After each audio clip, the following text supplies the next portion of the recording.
여러분, 아버지를 눈앞에서 잃어본 적 있으신가요?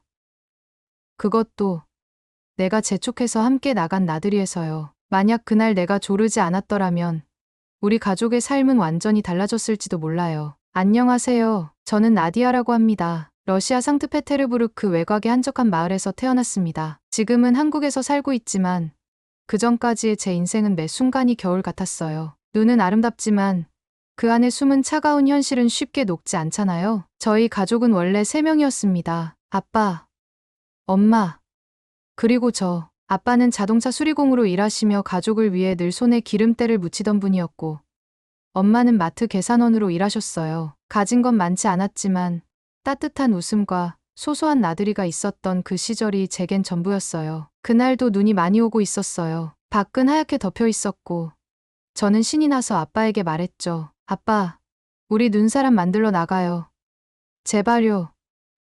아빠는 처음엔 바쁘다며 고개를 저으셨지만 제가 한참을 졸라대자 결국 두꺼운 외투를 꺼내 입으셨어요. 그래, 우리 공주님이 이렇게 간절히 부탁하는데 아빠가 안 들어줄 수가 없지. 그렇게 우리는 동네 공원까지 걸어갔어요. 하얀 세상 속에서 아빠와 함께 만든 눈사람은 엉성했지만 그보다 행복한 순간은 없었어요. 그런데 돌아오는 길에 너무 미끄러운 길 위에서 한순간 모든 것이 뒤틀려 버렸습니다. 차 한 대가 눈길에 미끄러지며 우리 쪽으로 돌진해왔고 아빠는 저를 본능적으로 밀쳐냈어요. 그 다음 순간 아빠는 도로 위에 쓰러져 있었고 저는 울면서 그의 이름을 불렀습니다. 그 장면이 아직도 눈앞에서 생생하게 떠올라요. 그리고 그게 저희 가족의 마지막 나들이가 되었어요. 아빠의 장례식 날, 엄마는 저를 안아주지도 않았습니다. 그저 멍한 눈빛으로 제 곁을 지나쳤어요. 그리고 그날 이후 엄마는 예전과 달라졌습니다. 매일같이 침묵하고 제 얼굴을 제대로 쳐다보지 않았어요. 시간이 지나면서 마치 제가 아빠를 데려간 장본인이라도 되는 듯한 분위기였어요. 말은 하지 않아도 눈빛으로 느낄 수 있었거든요. 학교에서는 친구들과 어울리지도 못했어요. 괜히 말이라도 걸면 내가 아빠 죽였지 라는 말이 들릴 것 같았거든요. 그렇게 저의 어린 시절은 누구에게도 말하지 못한 죄책감과 침묵 속에서 흘러갔습니다. 그러다 어느 날 우연히 친구 집에 놀러 갔다가 한국 드라마를 보게 되었어요. 제목은 기억 안 나지만 화면 속 가족들은 항상 서로를 끌어안고 웃고 울고 다투다가도 결국엔 화해하더라고요. 그게 너무 낯설고 또 부러웠습니다. 우리 집도 저렇게 웃고 울던 때가 있었는데. 잠깐 여러분 그거 아세요? 여러분의 구독, 좋아요, 알림 설정은 저에게 가장 큰 힘이 됩니다. 클릭 한 번으로 제게 큰 힘을 주시길 바라요. 그날 이후 저는 한국 드라마에 빠져들었습니다. 처음엔 친구 집에서 우연히 보게 된 드라마로 시작했다가 계속 찾아보게 되었어요. 기억에 남는 드라마는 제목이 고맙습니다였는데 아픈 딸과 외할아버지를 돌보며 살아가는 엄마의 이야기였어요. 드라마 속 인물들은 서로에게 늘 괜찮아, 고마워라고 말하며 안아주고 작은 손을 꼭 잡아주는 장면이 많았어요. 그 따뜻한 말투와 행동이 너무 낯설면서도 묘하게 가슴이 저려왔어요. 우리 가족도 저랬다면 하고 생각하며 눈물을 흘리며 보게 되었죠. 그 후로도 가족입니다. 응답하라 1988, 마더, 슬기로운 의사생활 같은 드라마들을 찾아보기 시작했어요. 응답하라 1988 속 덕선이네. 가족이 좁은 집에서 부대끼며도 서로를 위하는 모습. 정환이 어머니가 아침마다 가족 도시락을 챙겨주는 장면. 친구들이 모여 삼겹살을 구워 먹으며 웃는 장면 하나하나가 제겐 너무 따뜻하게 다가왔습니다. 특히 슬기로운 의사생활의 경우 주인공들이 바쁜 병원 업무 속에서도 서로를 배려하고 가족보다 더 가족 같은 존재로 연결되어 있다는 게 인상 깊었어요. 이런 드라마들을 자막 없이 보다 보니 자연스럽게 귀에 익는 단어들이 생겼습니다. 괜찮아. 밥 먹었어? 고생했어. 사랑해 같은 말들이었죠. 처음엔 뜻을 몰라도 반복해서 들리다 보니 느낌으로 이해하게 되었고 그게 너무 신기했어요. 노트 한 권에 한국어 단어와 대사를 적어놓고 매일 따라 말해보며 발음을 흉내냈어요. 특히 드라마 속 대사 중 하나, 사람은 사람으로 인해 상처받고 사람으로 인해 치유된다라는 말을 수없이 적으며 저 자신도 언젠간 치유받고 싶다는 희망을 품었어요. 드라마만으로는 모자라 K-팝에도 점점 빠져들게 되었어요. 처음엔 단순히 멜로디가 좋다고 생각했지만 가사까지 이해하려고 노력하면서 진짜 위로를 받기 시작했어요. 특히 방탄소년단 BTS의 봄날을 들었을 땐 정말 많이 울었습니다. 보고 싶다.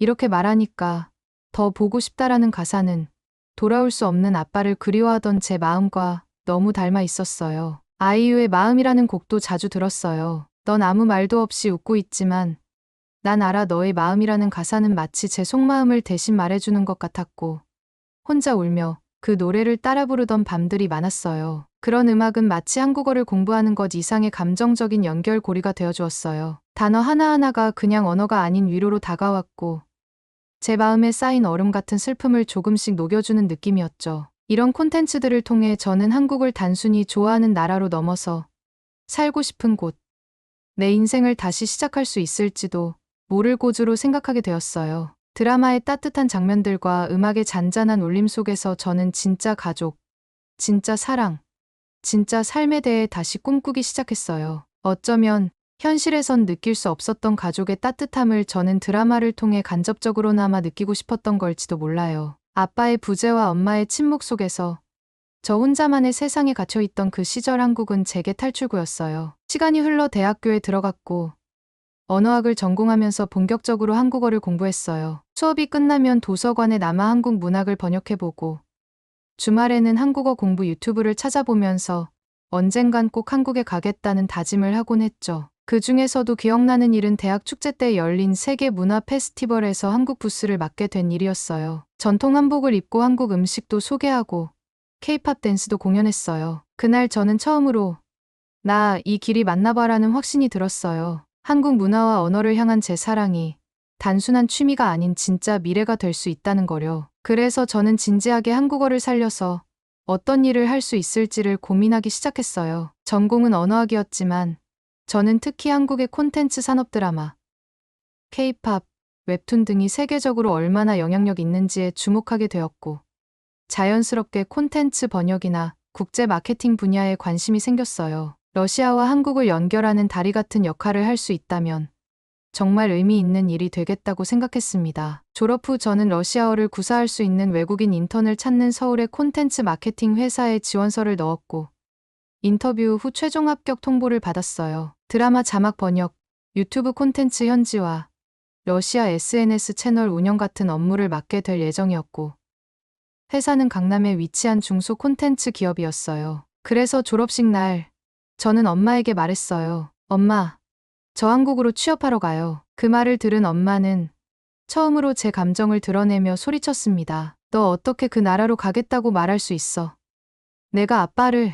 그날 엄마와 저는 오래도록 말다툼을 했습니다. 서로 오랫동안 감춰왔던 감정들이 폭발했죠. 하지만 저는 더 이상 현실의 벽에 갇히고 싶지 않았어요. 한국이라는 새로운 세상에서 제 인생을 다시 시작하고 싶었어요. 그게 제가 한국에 오게 된 제 인생의 두 번째 챕터의 시작이었습니다. 엄마와의 말다툼 이후 저는 몇 주 동안 말없이 짐을 쌌습니다. 싸늘한 침묵이 우리 집안을 감쌌고 엄마는 마치 제가 이미 떠난 사람인 것처럼 행동했어요. 출국 당일 공항까지 따라오는 일도 마지막 포옹도 없었습니다. 다만 현관문이 닫히기 직전 엄마는 등을 돌린 채 한마디만 했어요. 내 인생 후회하지 마. 비행기에서 내리자마자 가장 먼저 느껴졌던 건 공기였습니다. 상트페테르부르크의 묵직하고 습한 공기와는 전혀 다른 뭔가 깨끗하고 가벼운 느낌이었어요. 인천공항은 상상보다 훨씬 크고 체계적이었고 외국인 입국 절차도 정말 빠르게 끝났습니다. 처음부터 뭔가 다른 나라에 온 게 느껴졌어요. 드라마 속 그 나라에 진짜로 왔구나 하고 실감이 났죠. 서울의 첫 인상은 너무 바쁘다였습니다. 모든 사람들이 빠르게 걷고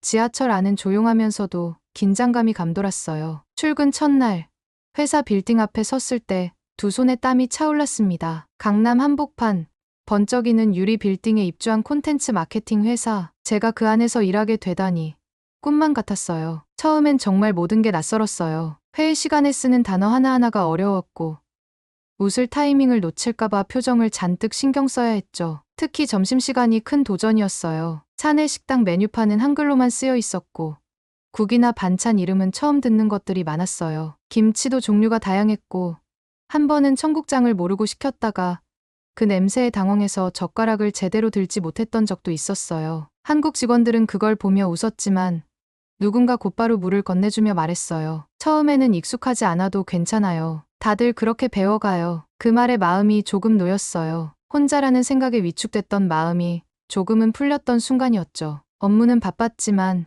그 안에서 저는 매일 배워갔습니다. PPT 자료 하나 만들 때에도 색 조합, 레이아웃, 말투까지 엄청나게 신경 쓰는 동료들을 보며 이게 K-디테일인가 하고 감탄했어요. 그 안에서 저는 살아남기 위해 2배로 노력했어요. 하루는 회의에서 제안한 슬로건이 한국어 문법상 어색하다는 지적을 받고 밤새 다시 고쳐냈습니다. 다음 날 팀장님이 이런 태도라면 어디서든 환영받을 거예요라고 말해줬을 때 눈물이 핑 돌 정도로 기뻤어요. 그 와중에 자꾸 눈에 띄던 동료가 있었어요. 지훈 씨, 조용하고 차분한 사람이었지만 제가 실수할 때마다 살짝 다가와서 괜찮아요.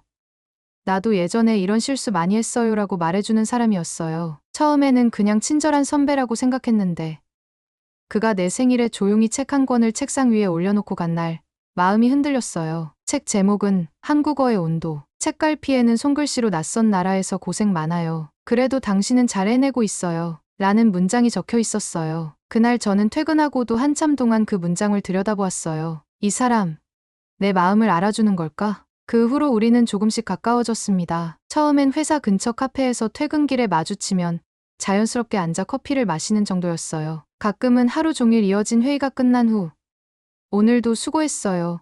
한마디를 나누는 게 그렇게 따뜻하게 느껴졌어요. 그는 커피를 마실 때 항상 아메리카노만 마셨고 저는 카페라떼를 좋아했는데 서로의 취향을 묻지 않아도 익숙하게 주문해주는 사이가 되어가고 있었죠. 주말엔 조심스럽게 약속을 잡기 시작했어요. 처음엔 전시회나 북카페 같은 조용한 곳에서 만나다가 점점 서울 근교의 소도시들을 함께 여행하게 되었어요. 인천 차이나타운, 가평의 자라섬, 양평 두물머리처럼 풍경이 예쁜 곳을 다니며 사진도 찍고 길거리 음식도 나눠 먹었어요. 그렇게 조금씩 마음의 거리도 가까워졌습니다. 그 중에서도 가장 기억에 남는 날은 평택에 있는 한국전통문화촌을 함께 방문했던 날이었어요. 가을 햇살이 부드럽게 내리쬐던 날이었고 단풍이 살짝 물들기 시작한 시기였죠. 문화촌 입구에서는 한복을 대여해 입을 수 있었는데 지훈 씨가 한 번쯤 입어보는 것도 재미있겠다며 먼저 제안을 했어요. 저는 분홍색 저고리와 하늘색 치마를, 그는 남색 도포에 흰 고무신을 신었는데 마치 드라마 속 장면 같았어요. 한복을 입고 전통 마루에 앉아 다도를 체험하는 프로그램이 있었어요. 그는 처음 보는 찻잔을 신기한 듯 들여다보며 이렇게 작은 그릇으로도 따뜻함을 주는구나라고 말했어요. 저는 그 말이 괜히 좋았고 그 순간 그가 더 멋있게 보였어요. 다도 체험이 끝난 후 문화촌 안쪽으로 조금 더 들어가자 전통 인사 체험 코너가 있었어요. 직원분이 알려주는 대로 지훈 씨가 허리를 굽혀 깊이 인사했는데 그 자세가 어찌나 진지하고 단정하던지 저도 모르게 웃음이 나왔어요. 러시아에도 이런 전통 복장이 있어요? 하고 그가 물었을 때 저는 장난스럽게 있지만 당신보단 덜 잘 어울릴 거려라고 말했어요. 그러자 그는 말없이 웃으며 제 머리를 가볍게 쓰다듬었고 그 순간 심장이 이상하게 두근거렸어요. 그날 우리는 오래도록 손을 잡지 않았어요. 하지만 마음이 먼저 서로를 꼭 아는 기분이었어요. 집으로 돌아가는 기차 안에서 그는 조용히 제게 말했어요. 오늘 참 좋았다. 너랑 있어서. 그리고 저도 말했어요.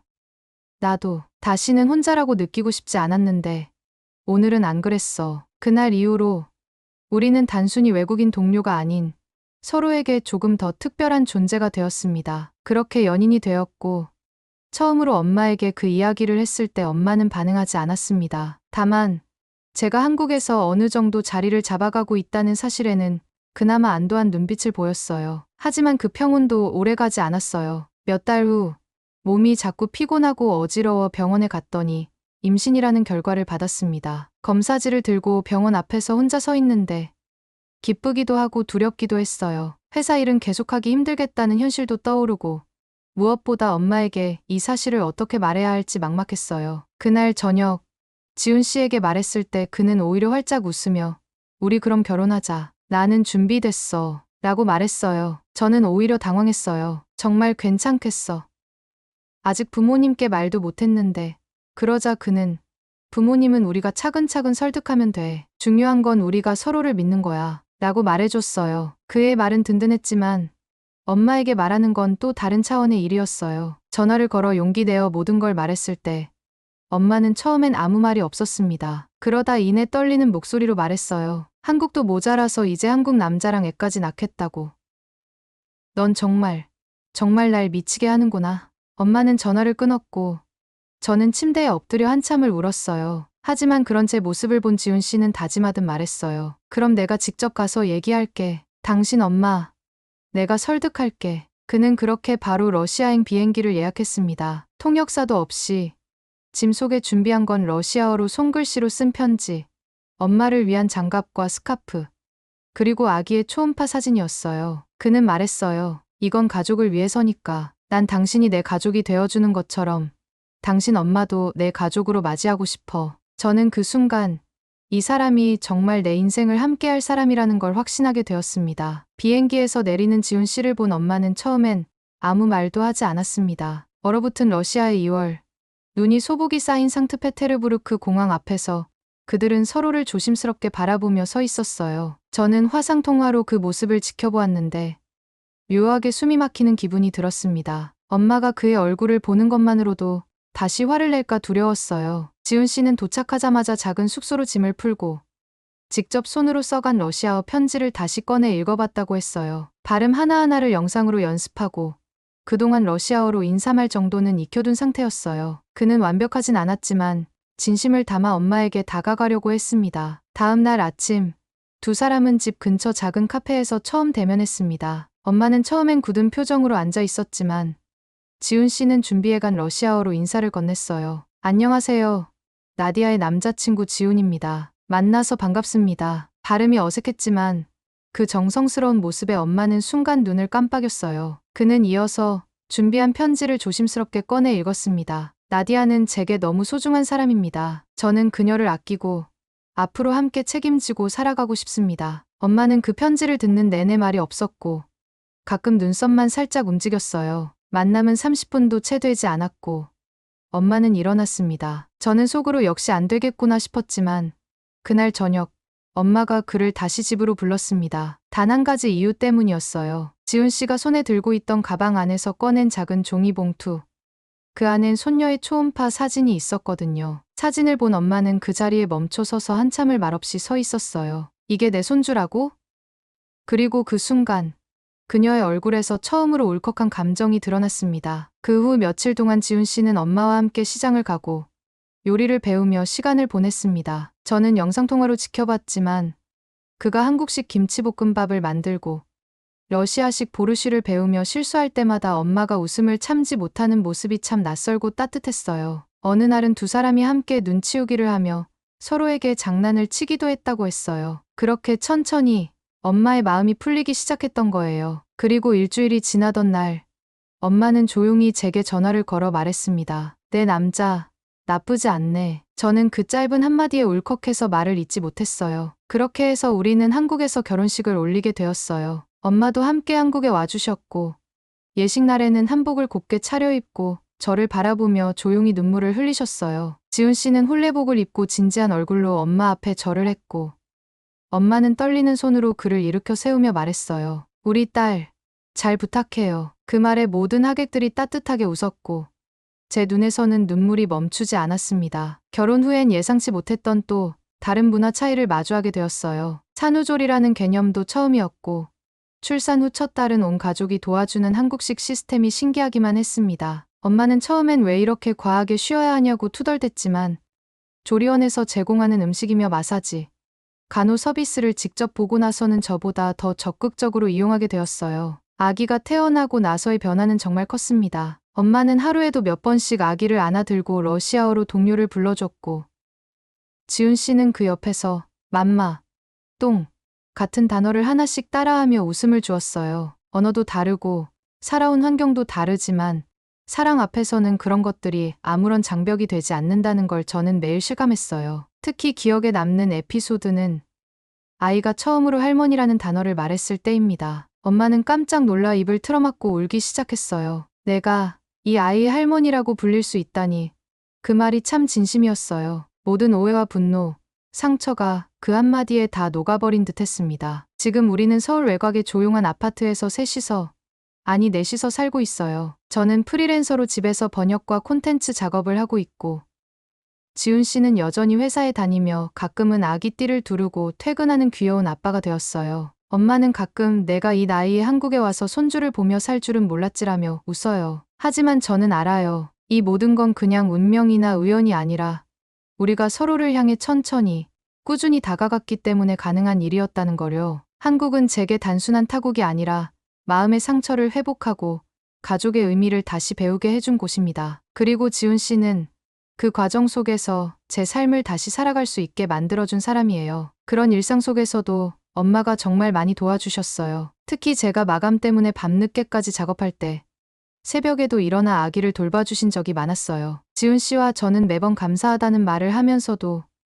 뭔가 더 특별한 보답을 드리고 싶었어요. 그래서 상의 끝에 가족 여행을 떠나기로 했습니다. 이번 여행은 단순한 관광이 아니라 엄마에게 한국에서의 삶이 얼마나 풍요롭고 다양한지를 직접 보여드리고 싶었어요. 흔한 경복궁이나 인사동이 아닌 조금은 특별하고 우리 가족만의 기억을 만들 수 있는 곳을 찾다가 전라남도 보성의 녹차밭과 순천의 드라마 세트장을 포함한 2박 3일 여행을 계획했어요. 보성 녹차밭은 TV에서만 보던 끝없이 펼쳐진 초록 언덕이 정말 장관이었습니다. 엄마는 그 풍경을 보고 러시아 초원과는 전혀 다른 느낌이네. 마치 누가 붓으로 산을 칠해놓은 것 같아라며 감탄했어요. 우리는 녹차 아이스크림을 먹으며 언덕을 걷고 함께 셀카도 찍었어요. 아기는 처음 보는 초록빛 세상에 눈을 반짝였고 지훈 씨는 아기띠를 맨 채 엄마와 나란히 산책을 하며 소소한 농담을 주고받았어요. 그 다음 날은 순천으로 이동했어요. 순천 드라마 세트장은 한국의 1980년에서 90년대 생활상을 재현해둔 마을인데 엄마는 그곳에서 한국 사람들의 옛 생활 방식을 직접 보고 무척 흥미로워하셨어요. 한국 드라마 속 이 장면들 다 여기서 촬영된 거구나 하시며 실제로 본 장면과 연결시키며 좋아하셨어요. 저는 그 모습을 보며 괜히 뿌듯했어요. 드라마로 시작된 엄마와 제 한국 이야기.